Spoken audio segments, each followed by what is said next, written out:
الحمد لله نحمده ونستعينه ونستغفره ونؤمن به ونتوكل عليه ونعوذ بالله من شرور أنفسنا ومن سيئات أعمالنا من يهده الله فلا مضل له ومن يضلله فلا هادي له ونشهد أن لا إله إلا الله وحده لا شريك له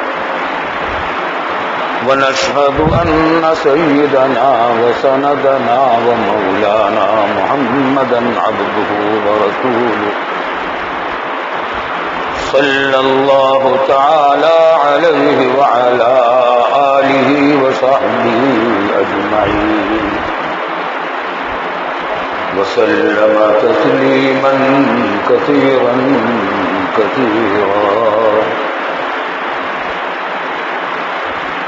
أما بعد فأعوذ بالله من الشيطان الرجيم بسم الله الرحمن الرحيم قل هو القادر على أن يبعث عليكم عذابا من فوقكم أو من تحت أرجلكم أو يلبسكم شيعا ويذيق بعضكم بأس بعض انظر كيف نصرف الآيات لعلهم يفقهون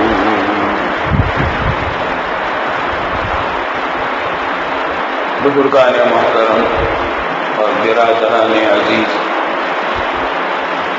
اور میرے نوجوان بھائیوں،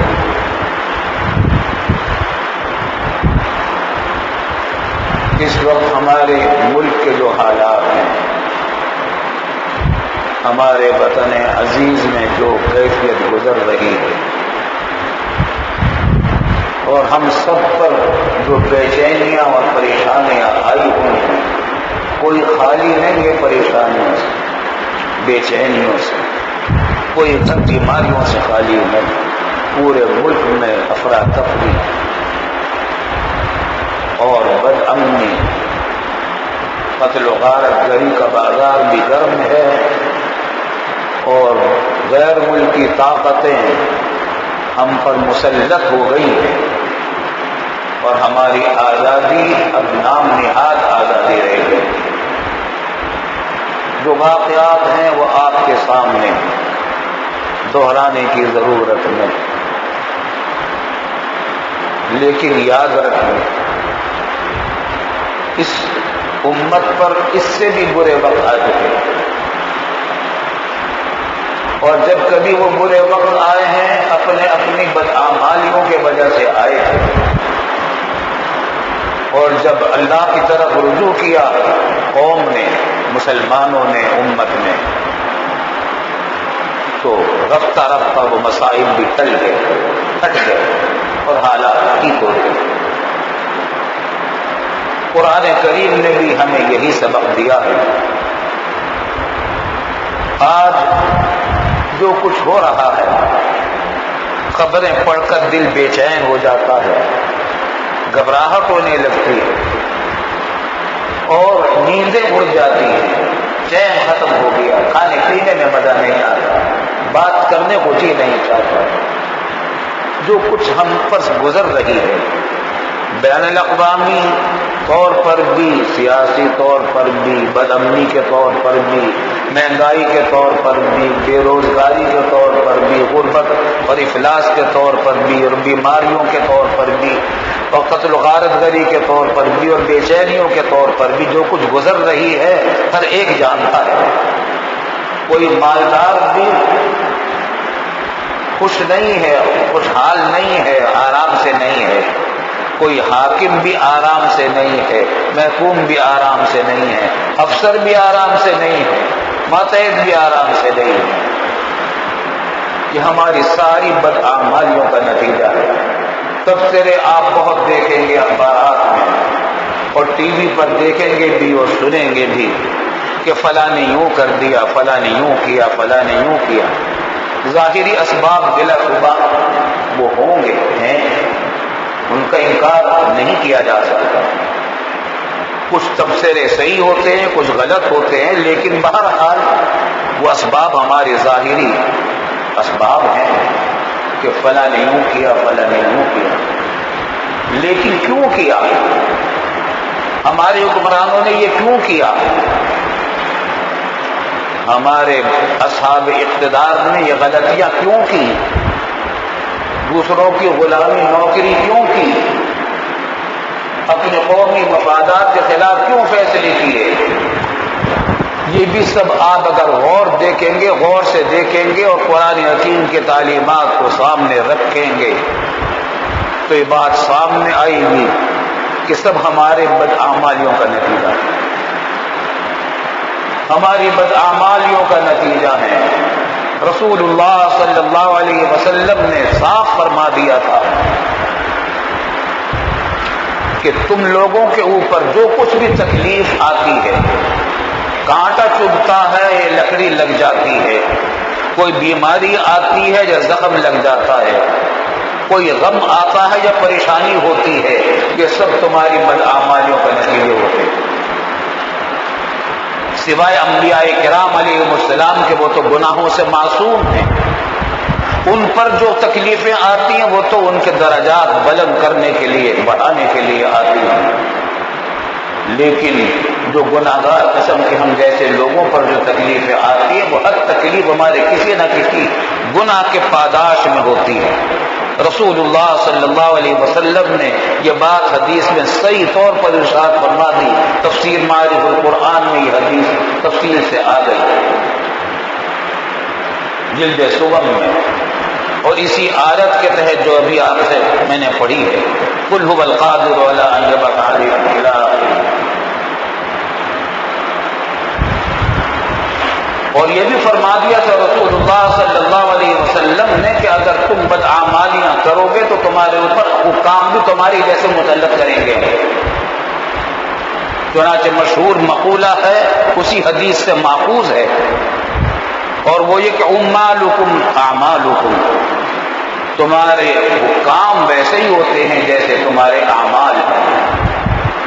آج ہماری یہ عادت ہو گئی ہے کہ ہم دوسروں کے بارے میں تو کہتے رہتے ہیں کہ فلاں نے یوں کیا، فلاں نے یوں کیا، فلاں لیڈر نے یوں کیا، فلاں نے یوں کیا ہے، انہوں نے بھی کیا ہے، لیکن کبھی یہ بھی تو دیکھو کہ ہم نے کیا کیا، ہم نے اپنے رب کو راضی کرنے کی کیا کوششیں کی، اپنے گناہوں سے توبہ کی یا نہیں کی، اپنے اعمال کی اصلاح کی یا نہیں کی۔ قرآن کریم نے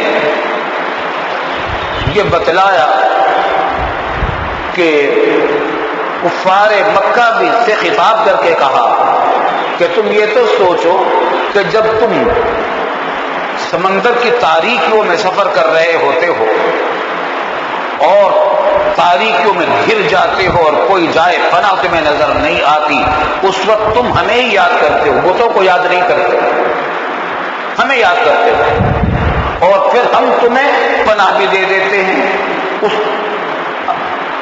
نکال دیتے ہیں اس تکلیف سے، بے چینی سے نکال دیتے ہیں۔ لیکن جب تکلیف سے نکل جاتے ہو تو پھر اپنے بتوں کو پوجنے لگتے ہو۔ پھر آگے فرمایا کہ قل هو القادر على ان يبعث عليكم عذابا من فوقكم او من تحت ارجلكم او يلبسكم شيعا ويذيق بعضكم باس بعض۔ یاد رکھیے حضور صلی اللہ علیہ وسلم سے ارشاد ہے، فرمایا کہ کہہ دیجیے، آپ ان سے لوگوں سے کہہ دیجیے، هو القادر ان يبعث عليكم عذابا، اللہ قادر ہے کہ تمہارے اوپر عذاب بھیج دے۔ اللہ پناہ میں رکھے، اللہ پناہ میں رکھے اپنے عذاب سے۔ اللہ قادر ہے کہ تمہارے اوپر اپنا عذاب بھیج دے، من فوقکم او من تحت ارجلکم، اوپر سے بھیج دے یا نیچے سے بھیج دے۔ کیا قرآن کا کلام ہے! عذاب کبھی اوپر سے بھی آ جاتا ہے، کبھی نیچے سے آتا ہے، اور کبھی دونوں آ جاتے ہیں۔ اوپر کا عذاب کون سا ہے؟ بارشوں کا طوفان ہو. مفسرین نے احادیث میں لکھا بارشوں کا طوفان ہو، جیسے کہ قوم نوح پر آ گیا اور ہم پر بھی آ چکا ہے. طوفان تھا، سیلاب تھے، تباہی تھی، بربادی تھی، ہماری بستیاں کی بستیاں اجڑ گئی، کتنے ہزاروں انسان اس میں موت کا لقمہ بن گئے، اور آج تک مصیبت زدہ ہیں کھلے آسمان کے نیچے. آج بھی ان میں بہت سے لوگ پڑے ہوئے ہیں اپنے چھوٹے چھوٹے معصوم بچوں کو لے کر. عذابا من فوقکم او من تحت ارجلکم، یا تمہاری ٹانگوں سے نیچے، تمہارے پاؤں کے نیچے سے تم پر عذاب آ جائے. وہ کیا زلزلہ ہے؟ قرآن کریم نے یہ فرمایا اور مفسرین نے بتایا کہ نیچے کا عذاب عذاب کی ایک صورت یہ ہے، اوپر سے بارش اور ہوا کا طوفان ہو، یہ اوپر کا عذاب، اور نیچے سے زلزلہ ہو، سیلاب ہو، پانی کا طوفان ہو، یہ سمندر کا طوفان ہو، یہ نیچے کا عذاب ہے. اور حضرت ابن عباس رضی اللہ عنہما نے اس میں ایک بات اور بھی ارشاد فرمائی، وہ بھی غور طلب ہے اور ہمارے اوپر بالکل صادق آ رہی ہے، اور وہ یہ کہ اوپر کے عذاب سے مراد ہے نااہل ظالم حکمران، اور نیچے کے عذاب سے مراد ہے نااہل خائن، کام چور، نافرمان ماتحت. تو نااہل ظالم حکمران اوپر کا عذاب ہے، اور ماتحت لوگوں کی خیانت، چوری، کام چوری، عدم بے وفائی اور نافرمانی، یہ نیچے کا عذاب ہے. عوام کو اوپر کا عذاب بھی چکھنا پڑتا ہے اور نیچے کا عذاب بھی چکھنا پڑتا ہے. آج ہمارے اوپر آپ دیکھیے تو یہ ساری صورتحال موجود ہے. ہمارے اوپر ہر قسم کا عذاب جمع ہے.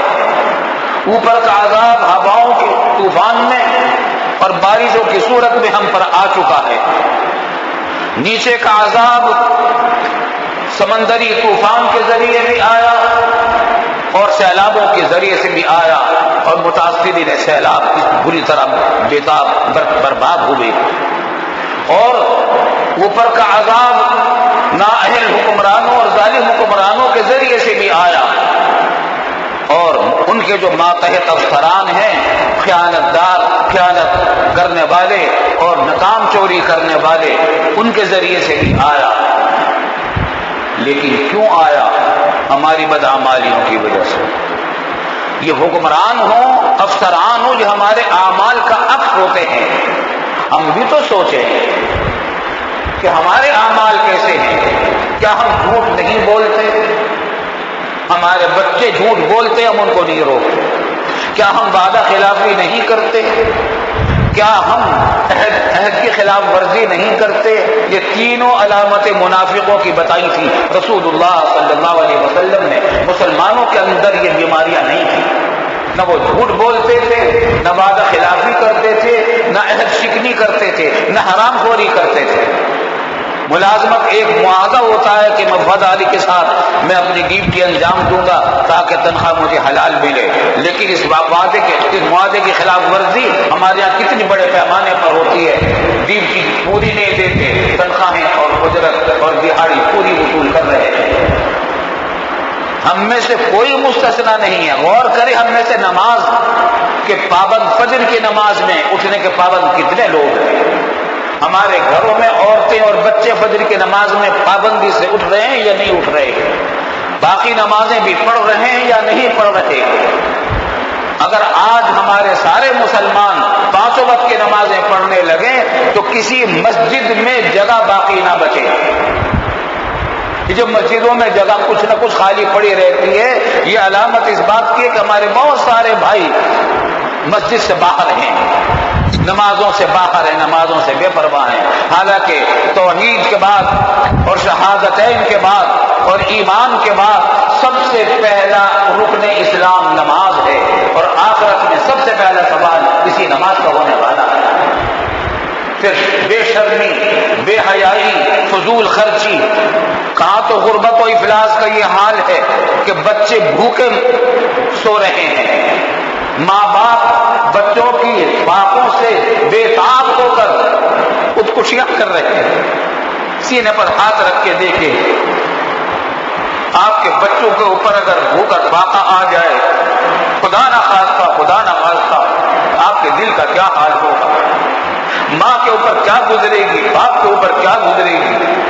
کتنے لوگ خودکشیاں کر چکے، کتنی مائیں خودکشیاں کر چکی، کتنے باپ خودکشیاں کر چکے بھوک اور افلاس کی وجہ سے۔ لیکن ہمارے مالدار طبقے میں فضول خرچی ہے، شادی بیاہ میں جتنا چاہو لاکھوں لٹا دیتے ہیں، دکھاوے پر، غیر ضروری دکھاوے پر، اور صرف نمائش کے اوپر۔ بجلی کی لوڈ شیڈنگ کتنی ہے، لیکن شادیوں کے اندر دیکھیں کیسے چراغاں ہو رہے ہیں، شادی گھروں کے اندر چراغاں ہو رہے ہیں، لوگ بھوکے مر رہے ہیں۔ ہمارے شادی کے کھانوں کے اندر، کھانوں سے روزانہ اتنا کھانا بچتا ہے کہ سینکڑوں آدمی اس میں کھانا کھا سکتے ہیں، لیکن وہ کھانا برباد چلا جاتا ہے۔ اللہ کا بیٹا کو رزق ہے، اس کی اس طریقے سے توہین ہو رہی ہے، ناشکری ہو رہی ہے اللہ رب العالمین کی نعمتوں کی۔ کتنے گناہ اور بے شرمی اور بے حیائی ہمارے گھروں کے اندر، بہت کم گھر مستثنا ہے اس سے، لیکن اور بہت سی جگہوں پر تو اللہ پناہ میں رکھ کے شراب خوری بھی ہو رہی ہے اور زناکاری بھی ہو رہی ہے۔ ہر کون سا قسم کا گناہ ہے جو پچھلی قوموں میں تھا اور ان کے اوپر عذاب آیا ان گناہوں کی وجہ سے، وہ گناہ آج ہمارے اندر ہو رہے ہیں، ان میں سے کوئی گناہ چھوٹا ہوا نہیں ہے۔ قوم شعیب کے اوپر عذاب آیا تھا ناپ تول میں کمی کرنے کی وجہ سے، ایک متنفس کو زندہ نہیں چھوڑا تھا، اس عذاب نے پوری قوم کو تباہ و برباد کر دیا تھا۔ اوپر سے بادل آگ بن کر برسا تھا ان کے اوپر، اور جبریل نے چیخ ماری تھی جس سے زلزلہ آیا اور زمین پھٹی اور لوگوں کے دل پھٹ گئے، کوئی متنفس زندہ نہیں بچا۔ جرم کیا تھا؟ ناپ تول میں کمی کرتے تھے۔ آج ہمارے یہاں ناپ تول میں کمی کا عام رواج ہے۔ ناپ تول میں کمی کا ایک طریقہ تو پرانا تھا کہ ڈنڈی ماری اور جھکا دیا، لیکن اب تو نئے طریقے ایجاد ہو گئے ہیں۔ اب ڈنڈی مارنے کی ضرورت نہیں رہتی، ملاوٹ کرتے ہیں۔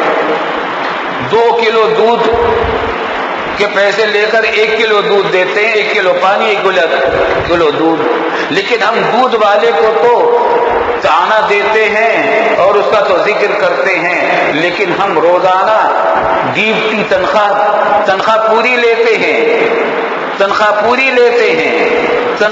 لیتے ہیں، ڈیوٹی پوری نہیں دیتے۔ یہ بھی تو ناپ تول میں کمی ہے۔ قرآن مفسرین نے لکھا ہے کہ ناپ تول میں کمی کرنے میں یہ بھی شامل ہے۔ اس کے لیے قرآن کریم میں آ رہا تھا کہ وَيْلٌ لِّلْمُطَفِّفِينَ الَّذِينَ إِذَا اكْتَالُوا عَلَى النَّاسِ يَسْتَوْفُونَ وَإِذَا قَالُوهُمْ أَوْ وَزَنُوهُمْ يُخْسِرُونَ أَلَا يَظُنُّ أُولَٰئِكَ أَنَّهُم مَّبْعُوثُونَ۔ بربادی ہے، ہلاکت ہے ان لوگوں کے لیے جو ناپ تول میں کمی کرتے ہیں۔ کیا ان لوگوں کو یہ گمان بھی نہیں ہے کہ یہ دوبارہ اٹھائے جائیں گے اور حساب دینا پڑے گا ان کو ہر چیز کا؟ بتائیے کون سا عذاب ہے، کون سا گناہ ہے جو پچھلی قوموں میں تھا، ہم میں نہیں ہے؟ الحمدللہ کفر اور شرک سے تو اللہ نے بچا لیا، یہ بھی بڑا کرم ہے۔ ایمان بڑی نعمت ہے، بڑی نعمت ہے اللہ کی، اس پر جتنا بھی شکر ادا کیا جائے کم ہے، لیکن اس ایمان کے بعد گناہ کرنا یہ ناشکری ہے ایمان کی نعمت ہے۔ اللہ کی دی ہوئی نعمت ہے ایمان، پھر نافرمانی کرنا اس رب کی جس کی وحدانیت کا ہم نے اقرار کیا ہے، جو ہمارا خالق اور مالک ہے، جو ہماری ایک ایک بات کا، ایک ایک لفظ کا، ایک ایک حرکت کا حساب لینے والا ہے آخرت میں، اس کی نافرمانی کرنا یہ اس ایمان جو نعمت اللہ نے دی ہے اس کی ناشکری ہے۔ تو میں عرض کر رہا ہوں، دیکھیں خوب سمجھ لیجئے، اس مصیبت کا علاج نہیں ہوگا جب تک ہم اپنے گناہوں سے توبہ نہیں کریں۔ ہر ایک میں اپنے سے خطاب کر رہا ہوں، آپ سے بات میں کر رہا ہوں۔ میں الحمدللہ جس وقت سے میں نے کلام شروع کیا، جب سے میں سوچ رہا ہوں کہ اس بات کو کہوں، اپنے اوپر ثابت کر رہا ہوں میں کتنے گناہوں میں مبتلا ہوں۔ زبان کے گناہ ہیں، آنکھ کے گناہ ہیں، کانوں کے گناہ ہیں، ہاتھوں کے گناہ ہیں، پاؤں کے گناہ ہیں، کھانے پینے کے گناہ ہیں، کتنے گناہ ہم صبح سے لے کر رات تک کرتے ہیں۔ تو یہ تو تکلیفیں تو آئیں گی، یہ تو اللہ کا کرم ہے کہ مومن کو وہ تکلیفیں دنیا میں دے دیتا ہے، بیشتر گناہوں کا عذاب دنیا میں دے دیتا ہے تاکہ یہ توبہ کر لیں، استغفار کر لیں اور آخرت کے گناہ سے بچ جائیں۔ لیکن کافروں کو تو اکٹھا عذاب ملے گا وہاں۔ تو ہمارے اوپر تو اللہ کا کرم ہے، لیکن خوب یاد رکھیے ہمارے مصائب کا علاج سوائے اپنے اعمال کی اصلاح کے، پچھلے گناہوں سے توبہ اور استغفار کے، اور آئندہ اپنے اعمال و اخلاق کی اصلاح کے کوئی ذریعہ نہیں ہے۔ بچ نہیں سکتے، یاد رکھیے، لاکھ کوششیں کر لے یہ قوم، اگر اپنے گناہوں سے نہیں چھوڑے گی، توبہ نہیں کرے گی، یہ عذاب نہیں ٹلے گا۔ ایک آئے گا، اس سے بڑا عذاب آئے گا، اس سے بڑا عذاب آئے گا۔ ہم دیکھ رہے ہیں مسلسل عذاب پہ عذاب آ رہے ہیں ہمارے اوپر۔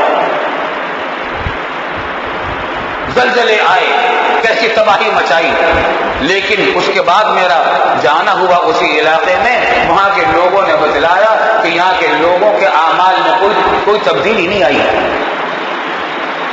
جو حالت پہلے تھی تقریباً غفلت کی، وہی حالت اب بھی ہے، سوائے چند لوگوں کے۔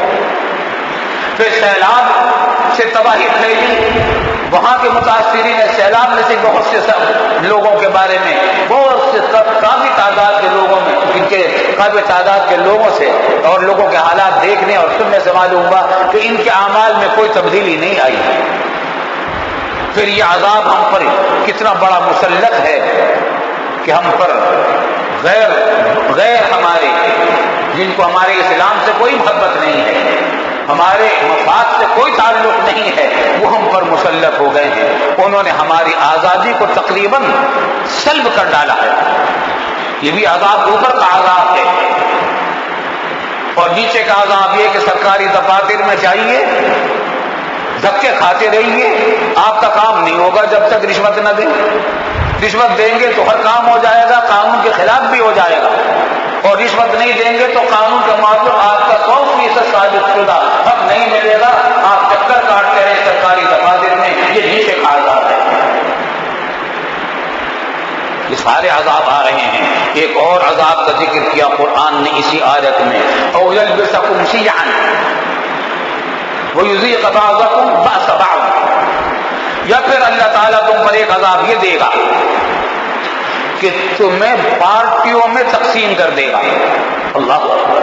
قرآن کیسا ہے کہ اس کی سچی کتاب ہے، اللہ کی کتاب۔ او یلبسکم شیعا، تمہیں پارٹیوں میں تقسیم کر دے گا، تمہاری وحدت پارا پارا ہو جائے گی، ایک جماعت دوسری جماعت، ایک تنظیم دوسری تنظیم، ایک پارٹی دوسری پارٹی، یہ گروپ وہ گروپ۔ او یلبسکم شیعا، شیعہ پارٹیاں، جماعتیں، تو تمہیں جماعتوں میں تقسیم کر کے بھڑا دے گا تمہیں ایک دوسرے سے۔ او یلبسکم شیعا کا معنی ہے تمہیں آپس میں پارٹیاں بنا بنا کر تمہیں آپس میں بھڑا دے گا، ایک دوسرے سے لڑوا دے گا ایک دوسرے سے۔ آج دیکھیے تماشا، دیکھیے کراچی میں کیا ہو رہا ہے، کیا ہو رہا ہے۔ پارٹیوں کو بھڑوا دیا گیا ہے، پورے پاکستان میں تقریباً یہی ہو رہا ہے۔ پارٹیاں بنا دی گئی ہماری اور ان کو بھڑوا دیا گیا۔ یہ بھی اللہ کا عذاب ہے، انسانوں نے تو کیا ہے لیکن آیا ہے ہماری بدعمالیوں کی وجہ سے۔ ہم جو گناہ کرتے ہیں دن رات، ان گناہوں کی وجہ سے ایک عذاب ہمارے اوپر یہ مسلط ہوا ہے کہ پارٹی بندی ہو گئی اور قتل و غارت گری کا بازار گرم ہے۔ آج ہماری بد امنی کا حال یہ ہے۔ میرا بڑا دل دکھتا ہے یہ کہتے ہوئے کہ جب سن 47 میں پاکستان بنا، ہم 8 مہینے تک پاکستان بننے کے بعد ہندوستان میں رہے، وہاں رہتے ہوئے جو 7-8 مہینے گزرے وہ حالت ہم نے دیکھی کہ مسلمان گھر سے باہر نکلتے ہوئے ڈرتے تھے، ریلوں میں جاتے ہوئے ڈرتے تھے کہ ان کو پکڑ پکڑ کر نیچے پھینک دیا جاتا تھا، گھروں کو آگ لگا دی جاتی تھی، گھر سے اپنے بچوں کو ہم گھروں سے باہر نہیں نکلنے دیتے تھے، ہم خود بچے تھے ہمیں نہیں نکلنے دیتے تھے۔ آج وہی بد امنی کا حال ہمارے پاکستان کے اندر ہو گیا ہے، اس آزاد وطن میں ہو گیا ہے جس کو اتنی قربانیاں دے کر حاصل کیا گیا تھا۔ یہ خوب سمجھ لیجئے کہ ہماری بدعمالیاں ہیں، آپ تانے نہ دیجئے ان پارٹیوں کو، ان جماعتوں کو، ان تنظیموں کو، وہ تو ہمارا عذاب بن کر آئے ہیں، ہماری بدعمالیوں کا عذاب بن کر آئے ہیں۔ ہمارے اعمال ٹھیک ہوں گے، اللہ تعالیٰ ان کے دلوں کو بھی جوڑ دے گا، ان میں بھی اتحاد پیدا فرما دے گا۔ یہ پارٹیاں کئی پارٹیاں مل کر ایک جماعت بن جائے گی، اور وہ جماعت اسلام ہے، جماعت مسلمین ہے، مسلمانوں کی جماعت ہے، اسلام کی جماعت ہے۔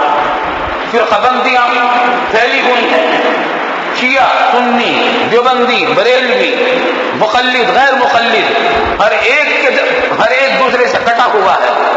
یہ پھوٹ پڑی ہوئی ہے ہمارے اندر، یہ اللہ کا بھیجا ہوا عذاب ہے۔ او یلبسکم شیعا ویذیق بعضکم بأس بعض، اور تم پارٹیاں بنا کر تمہیں ایک دوسرے سے بھڑا دے گا اور تمہیں ایک دوسرے کی تکلیف، ایک دوسرے کی جنگ کا مزہ چکھائے گا، تم کو ایک دوسرے سے جنگ کرنے کا مزہ چکھائے گا تم کو، یہ قرآن کہہ رہا ہے۔ اور یہ سارے عذاب آج ہمارے اوپر جمع ہیں۔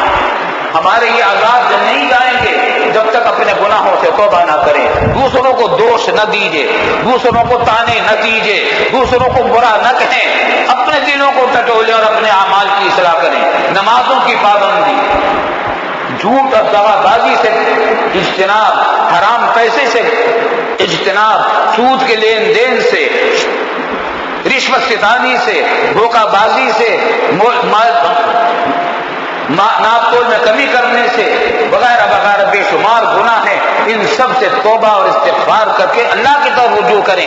خوب یقین جانیے جب رجوع کریں گے ہماری بھاری اکثریت رجوع اللہ کر لے گی، یہ عذاب ٹل جائیں گے، قرآن کا وعدہ ہے۔ اللہ تعالی ہمیں اپنے گناہوں سے توبہ کی توفیق عطا فرمائے۔ وآخر دعوانا ان الحمد للہ رب العالمین۔